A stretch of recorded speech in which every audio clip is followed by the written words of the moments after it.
Yote hayo ni kuhakikisha kwamba zao letu hili tunaenda kulisimamia vizuri, kuhakikisha kwamba linakuwa liko commercialized, yani limekaa kibiashara, na hiyo inafanana kabisa na ile azma ya serikali kuleta hii mamlaka ya kusimamia haya mazao ambayo ni ya kibiashara, lakini tulikuwa tumeacha yakakaa holela.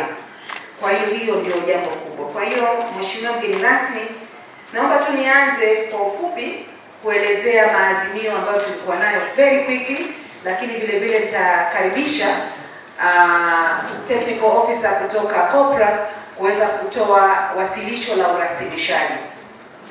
Tuliazimia kwamba lazima tuongeze huduma za ugani kutokana na unyeti wa zao hili na umuhimu wa kuwa na wataalamu. Mheshimiwa, hili jambo liko kwenye hatua za mwisho.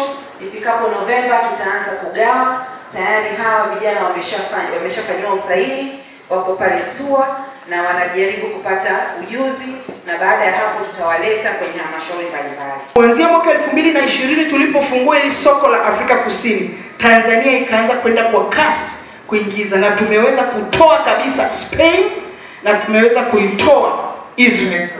Naona afisa kilimo hajaanza shamba la wafananaji. Yeye kaanza afisa kilimo kukimbizana na mageti.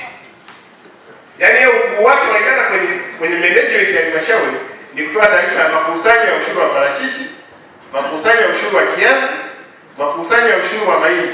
Umechangia nini? Hakuna.